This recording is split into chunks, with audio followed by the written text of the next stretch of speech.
있습니다. 하나님 말씀 보시겠습니다. 하나님 말씀은 마가복음 1장 3절부터 8절입니다. 마가복음 1장 3절부터 8절 한 절씩 교독하겠습니다. 광야에 외치는 자의 소리가 있으리되 너희는 주의 길을 준비하라. 그의 오실 길을 곧게 하라. 기록된 것과 같이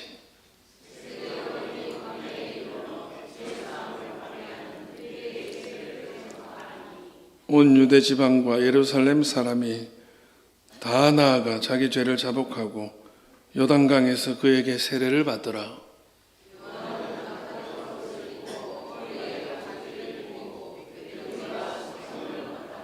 그가 전파하여 이르되 나보다 능력 많으신 이가 내 뒤에 오시나니 나는 굽혀 그의 신발끈을 풀기도 감당하지 못하겠노라.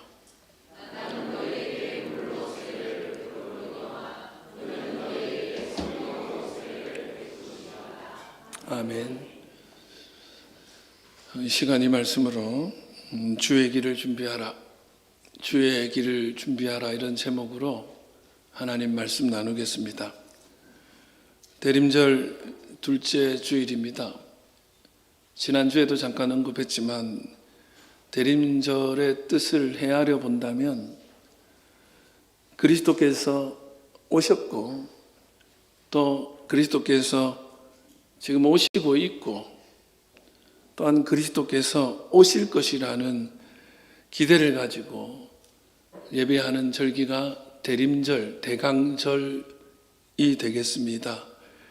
그래서 우리는 주님 오심을 사모하면서 주님을 만나기를 기대하면서 대림절 초를 이렇게 밝혀가는 것입니다. 특별히 대림절 이 시간을 통해서 우리가 주의 오심을 준비하는 기간이라 그랬습니다.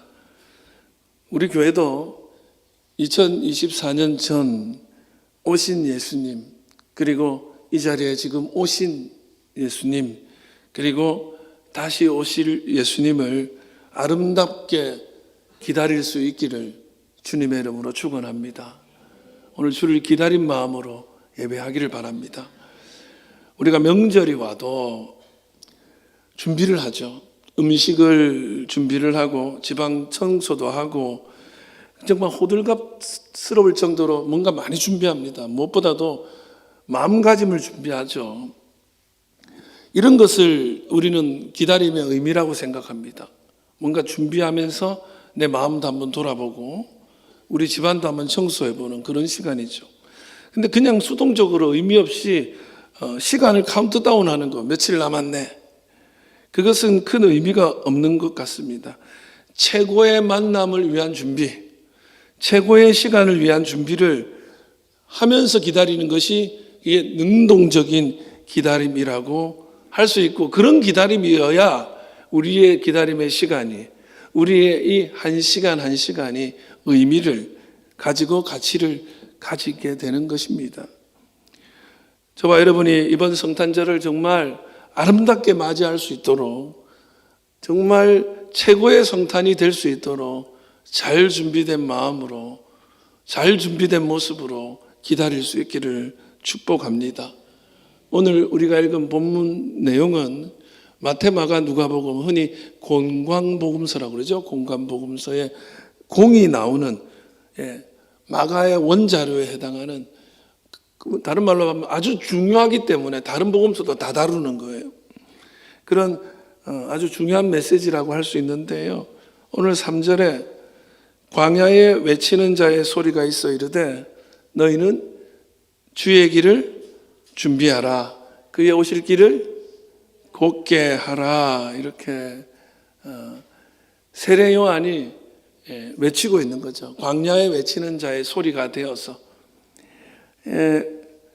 여기 주의 길을 준비하라 그랬는데, 이 준비하라는 말이 그리스 헬라 원어로 헤토임마조라는 말입니다. 헤토임마조. 그리고 여기는 명령형이 써져 있어요. 그래서 헤토임마사이테라고 되어 있는데 무슨 말이냐면 준비하라. 그 말 그대로예요. 잘 갖추어라. 다른 말로 청소도 하고, 없어져야 될 것들은 치우고, 없었던 거는 만들어서 채워넣고 하라. 이런 내용이 바로 이 준비하라는 해토의 마초라는 말입니다. 왕이 어딘가를 행차할 때 왕의 전령이 먼저 그 행차할 곳을 먼저 갑니다. 그리고는 왕이 오신다고 외칩니다. 미리 알려요. 왕이 옵니다. 그러면서 그때부터 점검을 해요. 왕이 올 준비가 됐는지. 그게 준비가 안 됐으면은 이거를 빨리 조치를 해서 준비되도록, 왕이 왔을 때 큰 문제 없도록, 우리가 높은 사람들이 우리 동네만 방문해도 경찰들이 나와가지고 도로도 막 정비하고 막 신호도 잡고 그러잖아요. 마찬가지.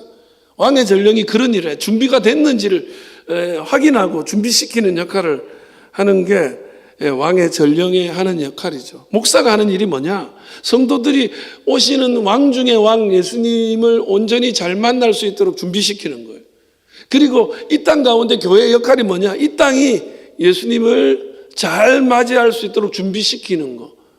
그게 교회가 하는 일이에요. 그리고 왕이 오신다고 외치는 거. 그게 교회가 하는 일입니다. 왕 중에 왕이신 예수님이 오실 때에 우리가 어떤 모습으로 준비할 것인가? 여러분, 지난 주간에 많이 놀라셨을 것입니다. 저는 개인적으로 어떤 트라우마가 있어요. 이런 일에 대해서. 저는 친구가 직접 죽는 것도 옆에서 봤기 때문에. 그래서 정말 너무나 혼란스러운 시간이었습니다. 그래서 여러분들도 다 같이 이 시간을 보내고 있는데 그 일에 대해서 제가 설명하지 않아도 뉴스라든지 평론이라든지 여러분 많이 보시는 유튜브 등을 통해서 나름 그 일에 대해서 판단하고 계실 것입니다. 그러나 우리 교단은 오늘 지난 주간에 긴급히 총회장과 총무 그리고 각 노회장들이 모여서 긴급하게 회의를 했습니다. 그래서 오늘을 나라와 민족을 위한 특별 예배로 전국 교회가 함께하고 같이 뜻을 모으는 날로 정해서 긴급하게 나라와 민족을 위한 특별 예배로 오늘 드려지고 있습니다. 여러분 스스로 이 일에 대해서 판단하시되 서로 논쟁하거나 그걸 가지고 토론을 할 필요는 없습니다. 바뀌어지지가 않아요. 제가 보니까 그렇더라고요. 안 바뀌더라고요. 안 바뀌는. 다만 나라를 위해서 기도할 수 있기를 바랍니다. 하나님의 뜻이 공의롭게, 그리고 위정자들이 자기 당이 당략이 아니라 국민을 생각할 수 있기를 기도하시기 바랍니다. 저는 목사로서 검게 변한 교회를 떠올리게 되었습니다. 검게 변한 교회.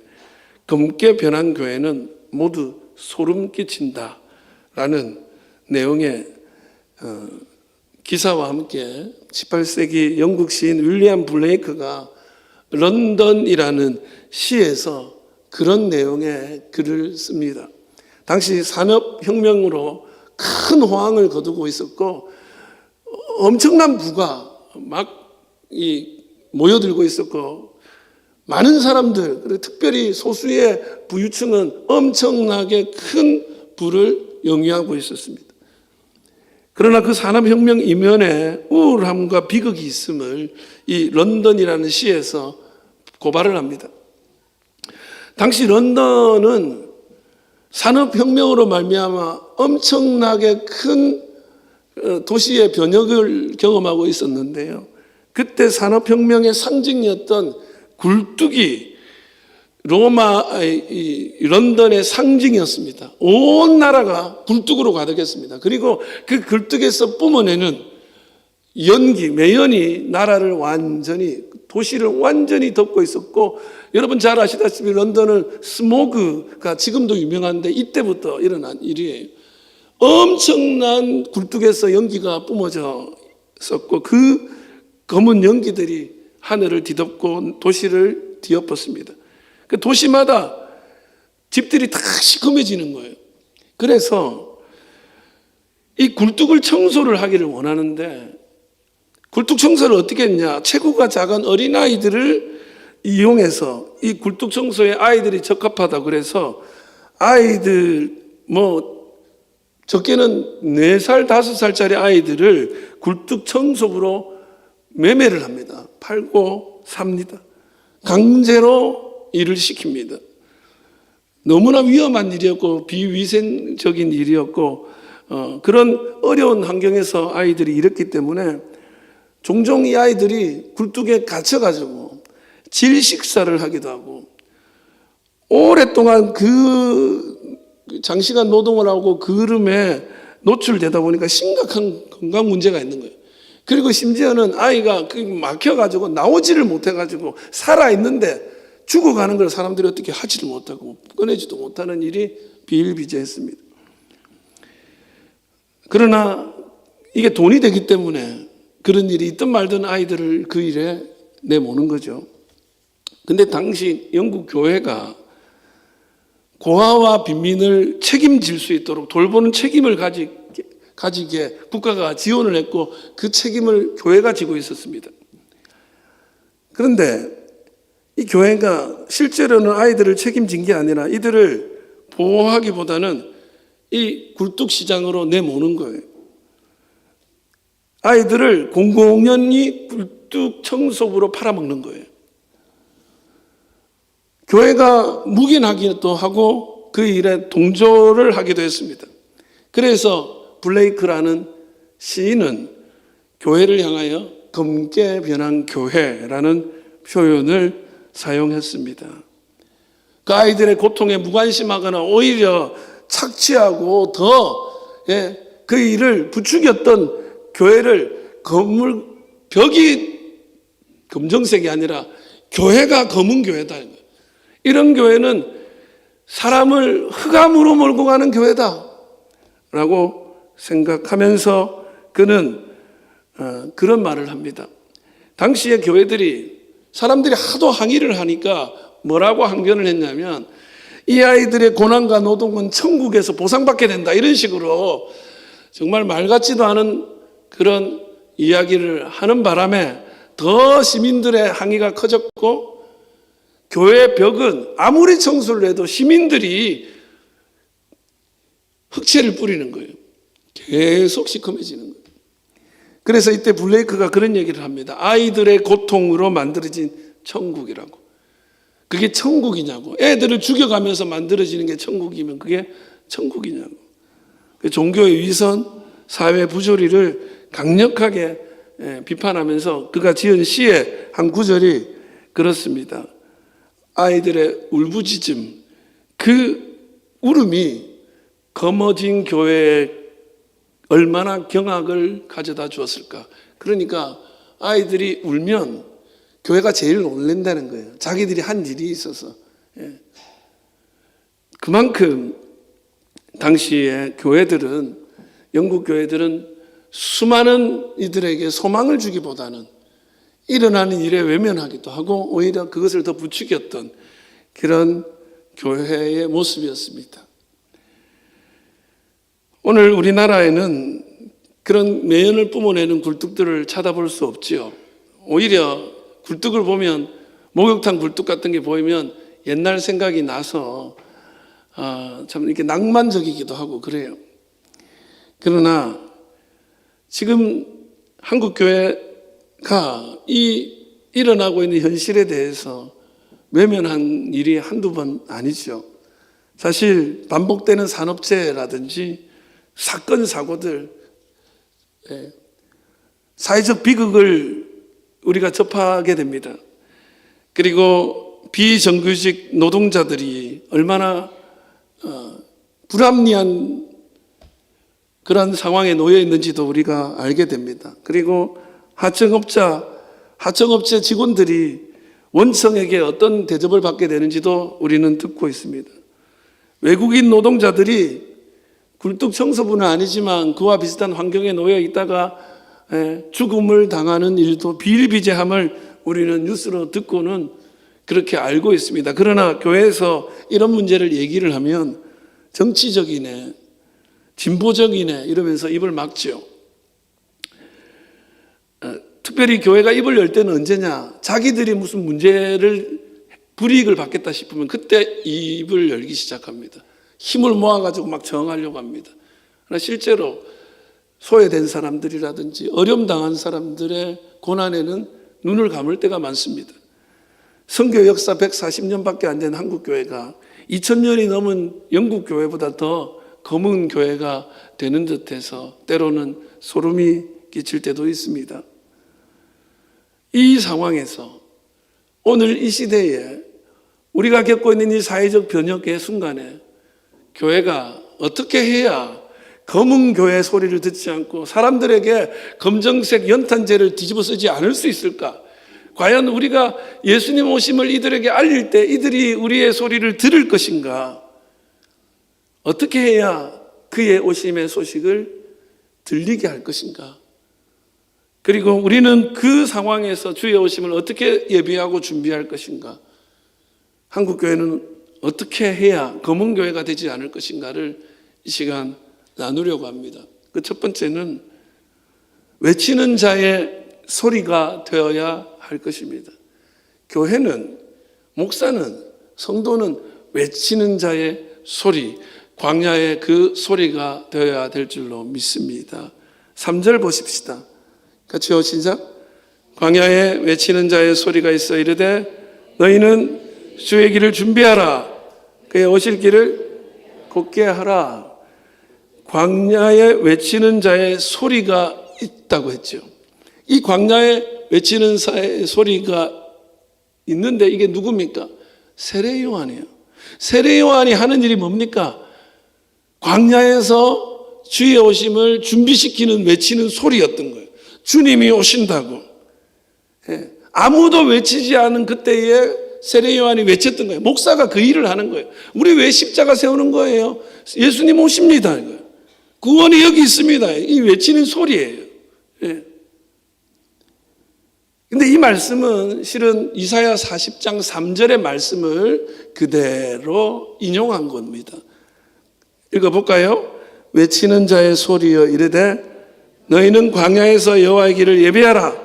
사막에서 우리 하나님의 대로를 평탄하게 하라. 그러니까 이 외치는 자의 소리, 이 이사야의 선포를, 예언을, 그래서 그 소리를 들은 세례 요한이 자기가 외치는 자의 소리가 되면서 그때의 백성들에게 너희도 이 소리가 되어라고 외치고 있는 거예요. 오늘 우리들도 동일하게 광야에 외치는 자의 소리가 되어야 되는 거예요. 어떤 소리를 외쳐야 됩니까? 왕이 올 때에 전령이 하는 일이 뭐냐면 그 킹스 로드라고 왕이 오는 길이에요. 그 길을 다니면서 제일 먼저 하는 일이 그거예요. 다른 게 아니에요. 왕이 오십니다. 왕이 오십니다. 준비하십시오. 이 얘기하는 거거든요. 그러니까 이스라엘의 이 이사야 선지자 시절의 이스라엘의 모습은 이미 망한 상태예요. 망한 상태.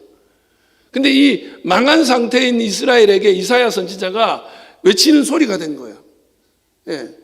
그때에 어떤 얘기를 듣고 외치기 시작하냐? 40장 1절이에요. 이사야서. 같이 읽어봐요. 시작. 너희의 하나님이 이르시되 너희는 위로하라. 내 백성을 위로하라. 이 소리를 들은 거예요. 이제 백성을 위로하라는 거예요. 근데 지금 남의 종으로 바벨론의 포로가 돼서 와 있는 이들에게 어떤 위로가 되겠습니까? 진짜 복음은 어떤 게 복음이겠습니까? 2절이에요. 시작. 너희는 예루살렘의 마음에 닿도록 말하며 그것에게 외치라. 그 노예의 때가 끝났고 그 죄악이 사함을 받았느니라. 그의 모든 죄로 말미암아 여호와의 손에서 벌을 배나 받았느니라 할지니라 하시니라. 뭐라고 말하라고 했냐면 그들의 마음에 닿도록 외치라는 거예요. 내용은 그거예요. 이제 니네가 노역을 더 이상 받지 않아도 돼. 받을 만큼 받았어. 아니, 배나 받았어. 이제 해방의 때가 왔어. 얼마나 위로가 되겠어. 남의 나라 종인데. 그 소리를 어떻게 알아?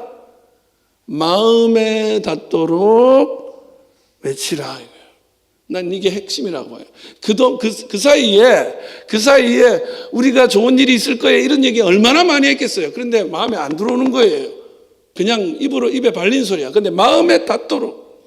이 마음이라는 말이 히브리어로 엄청 중요한 단어라고 제가 늘 얘기했잖아요. 레브란 말이에요. 우리가 흔히 뭐 사람은 외모를 보거니와 나 여호와는 중심을 본다. 그 말 번역 잘못됐다고 했죠. 사람은 두 눈으로 보지만 나는 중심으로, 심장으로, 마음으로 본다. 이렇게 해석하는 게 맞다고 그랬죠. 하나님 마음으로 보시는 분이야. 마음을 보는 분이 아니고, 마음을 보면 전부 다 불합격이야. 어디서 마음으로 하나님 보셔. 근데 그때 쓰였던 마음이 레브예요. 이거예요. 심장. 그러니까 뭐냐면 그들의 심장에 닿게 하라는 거예요. 그냥 입에 발린 소리나 하고 있지 말고 그들의 마음에 닿도록 전하라는 거예요. 때가 왔다고. 여러분, 한국의 교회가 얼마나 많습니까? 한국에 이렇게 많은 교회가 있는데 왜 사람들은 오히려 외면하고 우리의 복음의 소리를 듣지 않을까요? 마음에 안 닿으니까요. 우리는 예수 천당 불신지옥 아무리 해도 사람들이 귀등으로 듣지 않습니다. 왜? 우리의 소리는 그냥 입술의 소리인 거예요. 마음에 닿지가 않아요. 여러분, 마음에 닿는 소리 어떤 소리예요? 진심이 있고, 믿을만하고, 그들의 말이 신뢰감이 들 때 마음에 들어오는 거지. 그냥 저 사람은 항상 저런 이상한 소리 하더라 하는 사람은 말을 해도 한 귀로 듣고 한 귀로 흘려요. 제 주변에도 그런 사람 많아요.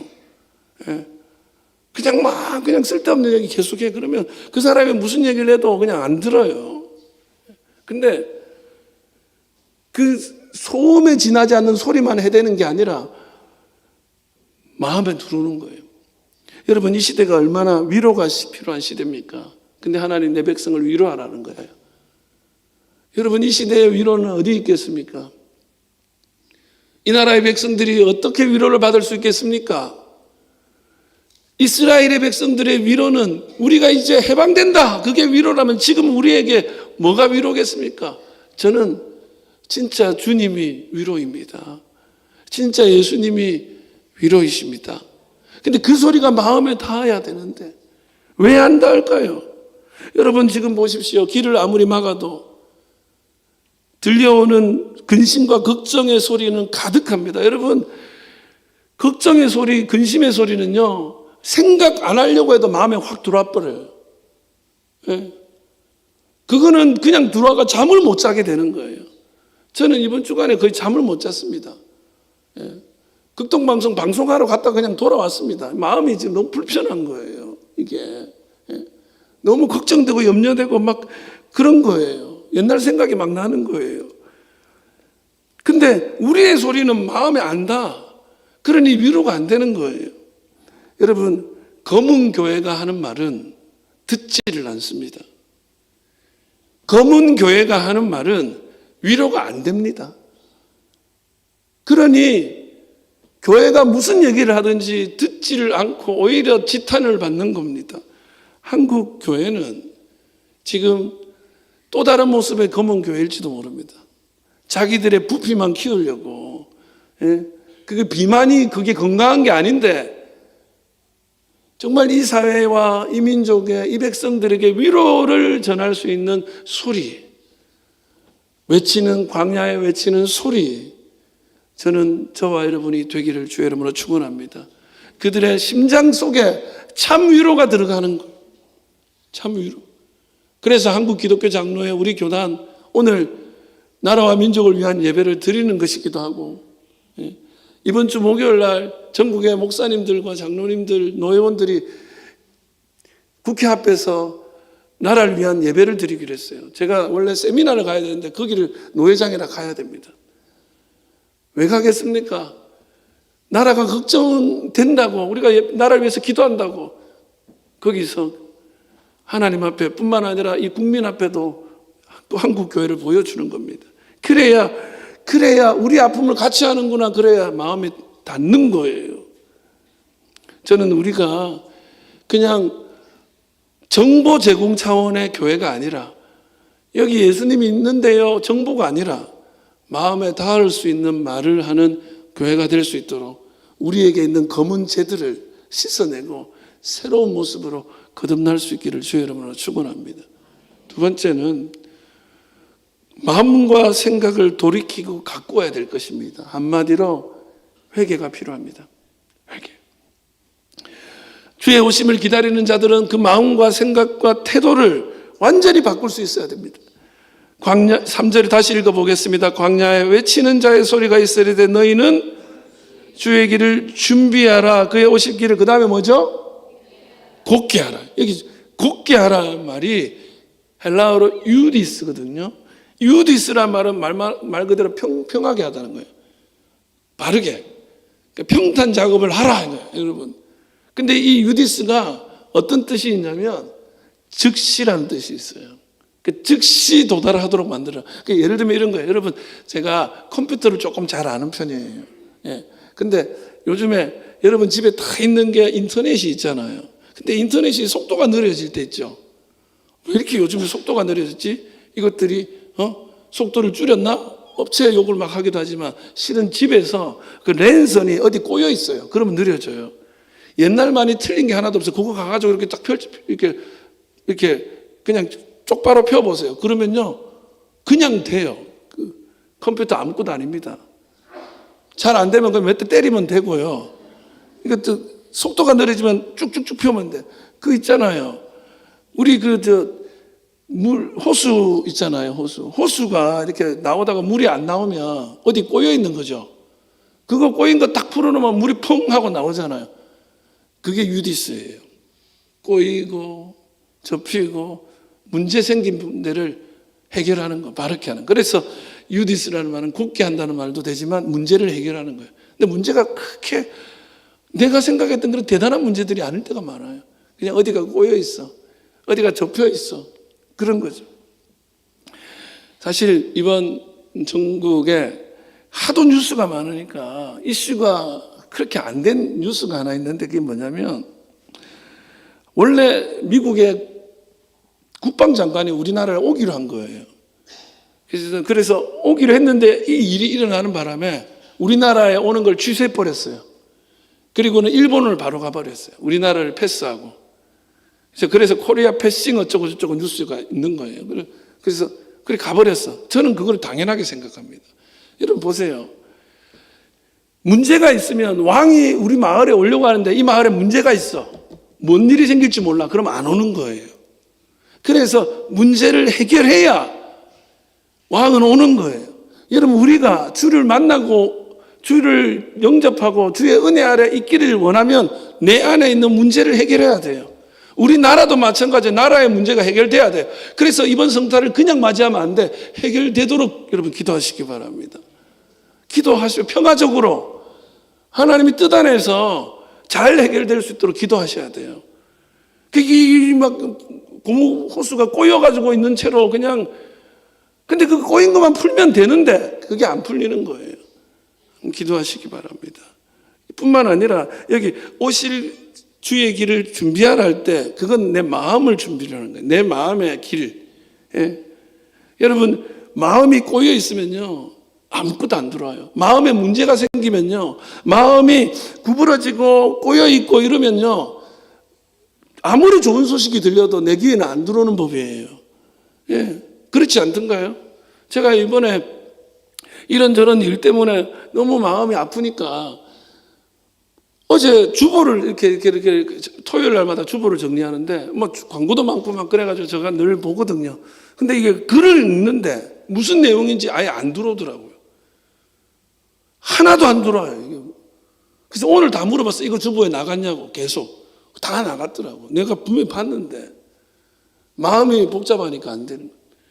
그래서 이 마음에 굽어 있고 높아져 있고 파져 있고 이런 것들이 높아진 거는 낮아지고 굽어 있는 거는 곱게 되고 파인 부분은 메워지는 그런 시간이 되시기를 주의 이름으로 축원합니다. 그래서 세례 요한은 이 마음을 준비시키기 위해서 뭘 했냐? 4절이에요. 같이 시작. 세례 요한이 광야에 이르러 죄사함을 받게 하는 뭐를? 회개의 세례를. 회개를 시킨 거예요. 주님 오시는데 우리가 회개해야 된다는 거예요. 여러분 저와 여러분이 회개하기를 바랍니다. 네가 회개해야 된다고 말하는 사람들은 다 틀렸어요. 내가 회개하는 거예요. 이 회개는 헬라어로 유명하죠. 다 알죠. 메타노이아. 메타는 다르게라는 뜻이고 노이오는 생각이야. 다르게 생각하는 거예요. 히브리어로 슈브인데 슈브는 뒤로 돌아가라는 거예요. 인생의 방향을 바꾸라는 거예요. 생각을 달리 하라는 거예요. 여러분이 가졌던 잘못된 생각들이 180도 바뀌기를 바랍니다. 이게 돌아서기를 바라요. 사람이 진짜 생각 안 바뀌더라고요. 예? 생각이 바뀔 수 있어야 돼요. 회개해야 돼요. 그러면서 그 회개의 내용들 중에 우리가 해야 할 회개를 이사야 40장 4절에 이렇게 나와요. 읽어봐요. 시작. 골짜기마다 돋아지며 산마다 언덕마다 낮아지며 고르지 아니한 곳이 평탄하게 되며 험한 곳이 평지가 될 것이요 그랬어요. 이게 여러분 바벨론 포로 생활을 마치고 해방됐습니다 했어요. 그러면 이제 집에 돌아가면 되죠. 근데 여러분 일제시대 때 일본에게 우리나라에 산던 사람도 있지만 일본에 잡혀간 사람들도 많아요. 근데 해방이 됐으면 돌아와야 되잖아요. 한국으로, 조선으로. 그게 그냥 바로 되는 게 아니죠. 바다를 건너와야 되잖아요. 그게 하루 이틀 걸리겠습니까? 그 시절에. 그리고 못 오는 사람도 있는 거예요. 마찬가지에 이 당시에 바벨론으로부터 예루살렘 돌아오려면 넉 달 이상이 걸려요. 근데 그 돌아오는 과정에 산도 만나고 막 파인데도 만나고 저것들이 다 고다져야 우리가 빨리 갈 거 아닙니까? 주님을 빨리 만나려면 우리 안에 있는 그런 것들이 해결이 돼야 된다는 거예요. 그래서 요거를 저는 이제 이런 번역을 참 싫어하는데 알레고리적으로 해석하는 사람들이 있어요. 뭐 이제 신학자들 중에도 요거는 그렇게 해석하자 이렇게 하는 분들이 있는데 제가 왜 싫어하냐면 이걸 신천지가 좋아해요. 이런 식의 번역하는 거. 뭐는 뭐다 이런 식으로. 근데 어쨌든 이렇게 해석하는 부분이 있는데 여기 보면 골짜기 나오죠. 골짜기는 뭐다? 음흉한 마음이라는 거예요. 그리고 산과 언덕은 교만한 마음이라는 거예요. 그리고 사막은 거칠고 메마른 우리 마음이라는 거예요. 그리고 험지는 아주 불순한 생각들을 말하는 거라고 하는 거죠.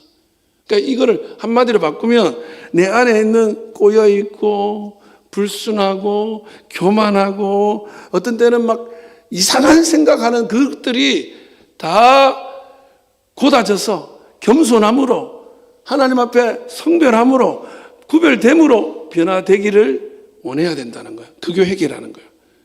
여러분 이상한 생각하지 마세요. 그 꼬여있는 생각하지 마세요. 근데 그게 내가 생각 안 해야지 된다고 되는 게 아니거든. 회개해야 되는 거예요. 그래서 그거를 기독교 신앙에서는 뭐라고 하냐? 성화라 그래요. 예수 믿고 살아가면서 겸손함이 내 인생에 찾아오기를. 내가 사람을 향하여서 나쁜 생각, 분노의 생각으로 가득했는데 온유함으로 내 안에 채워지고 이 변화되는 거 이런 것들이 성화입니다. 저는 여러분이 예수님 만나기를 원한다면 자신을 돌아보시고 작년 성탄절보다 조금이라도 더 아름다운 모습일 수 있도록 마음과 생각을 다스리기를 주의 이름으로 축원합니다. 그리고 이 민족도 그렇게 좀 다 회개했으면 좋겠어요. 전부 다 회개해가지고 우리가 잘못했습니다 인정하고 서로 그냥 하나님 앞에 무릎을 꿇는 민족이 되기를 주의 이름으로 축원합니다. 마지막으로 저는 이 부분이 오늘 좀 제일 하고 싶은 얘기이기도 한데 자신의 분량을 알으라는 거예요. 자기 분량을 알게 되기를 축복합니다. 7절요. 같이 읽어봅시다. 시작. 그가 전파하여 이르되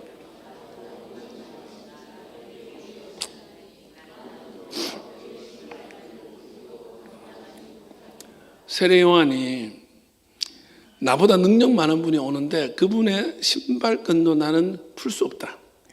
당시에 신발끈을 메고 푸는 거는 하인이 하는 거거든요. 나는 그분의 하인도 될 수 없는 자다라고 얘기를 하는 거예요. 마가가 세례 요한을 얘기를 할 때 이 부분을 계속 강조합니다. 세례 요한의 가장 아름다운 점이 자기를 아는 거예요. 그래서 스스로를 낮추는 거예요. 예수님과 비교해서. 그분한테는 아무것도 아니야. 근데 세례 요한이 어떤 사람이냐? 여러분, 세례요한은요 당시에 셀럽 중에 셀럽이에요. 텔레비전 뉴스에 매일 나올 수 있는 사람이에요. 지금으로 보면 가장 영향력 있는 인기인이기도 한 사람이에요. 왜 그랬냐면 말라기 이후로 400년 동안 하늘이 막혔다 그랬어요. 선지자도 없는 거예요. 그 시절에 세례요한이 나온 거예요. 세상이 한번 뒤집어진 거예요. 사람들이 서로 세례요한 만나려고 하는 거예요. 세례요한을 다 만나려고 오는 거예요. 그리고 영향력이 아주 너무너무 대단했습니다. 그래가지고 어느 정도였냐면 우리가 기다리는 분이 당신입니까? 이렇게 물었어요.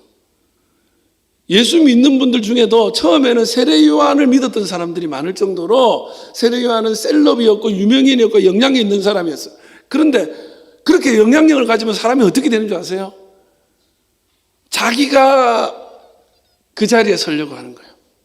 인간의 욕망과 인간의 그 얄궂은 교만한 마음을 사단이 충동질하면 인간은 덥석 물어버립니다. 창세기에 선악을 알게 한 나무 열매를 아담과 하와가 따먹은 이유가 뭡니까? 이유가 뭐예요? 너 하나님처럼 될 수 있어. 하나님의 자리 너도 갈 수 있는 거야. 자기의 자리가 하나님과 다름의 자리라는 걸 인정을 못하고 못 받아들이고 올라서려고 하는 거예요. 여러분, 세례요한의 가장 강력하게 마가가 칭찬하고 있는 것은 자기의 분량을 알았던 거예요. 나는 그분의 신발끈도 감당할 수 없다. 내 위치가 그거라는 거예요. 여러분, 자기의 위치를 알 수 있기를 주의 이름으로 축원합니다. 사람이기 쉽지가 않아요. 사람이기 쉽지가 않아요. 그냥 누가 좀 칭찬하면 환호해주면 어깨가 올라가가지고 자기가 뭐나 된 것처럼 행동해요. 그래서 많은 이단들이 처음부터 그냥 아예 그냥 작정하고 사기치는 이단도 있지만 처음에는 순수하게 사역을 하다가 사람들이 너무 몰려들고 너무 좋아해주고 하니까 자기가 이제 뭐 된 것처럼 생각해요. 그 중에 하나가 할렐루야 기도원 김계하 원장이잖아요. 제가 사실 할렐루야 기도원이 옛날로 돌아왔으면 제일 원하는 사람이 저예요. 제가 소시적에 청년 시절에 이럴 때 할렐루야 기도는 얼마나 다닌지 모릅니다. 여러분, 저 있잖아요, 매니아였어요. 왜냐하면 제가 허리가 너무 아팠는데 김기하 원장의 옷깃만 만져도 허리가 나. 진짜였어요. 너무 좋아. 김기하 원장이 저기 있으면요 그 근처에 가가지고 막 이랬어. 근데 안수 머리 탁 해주잖아. 딱 때리거든요. 한번 지나가면서 엄청 빠르게 지나가면서 다다다닥 때리고 지나가는데 딱 맞잖아. 그러면 막 몸이 다 나. 그래서 그거 한번 맞으려고 막 그랬던 시절이 있어요. 기웃지 마세요. 그냥 막 그러고 다녔어. 그리고는 그랬는데 어느 날 갔더니 이상한 거야. 성탄절 전야에 어떻게 갔는데 이게 성탄절이 되면 예수님을 준비해야 되잖아요. 예수님을 맞이해야 되잖아요. 아니 성탄절에 예수님 스토리가 아니라 김계화 스토리를 하는 거야. 애가 분장을 김계화 원장 옷을 입고 나타난 거야. 김계화 원장이 웃을 때 아하하하 이렇게 웃거든. 그걸 애가 흉내를 내. 그러면서 막 외길 가게 하소서 그거를 찬양하는 거야. 그때부터 이상하더니 나중에는 원래는 그게 생수 들어가거든요. 할렐루야 기도원에서 사온 생수 바르면 몸이 낫는다고. 제 친구 중에는요 박수경이라는 남자친구가 있었어요.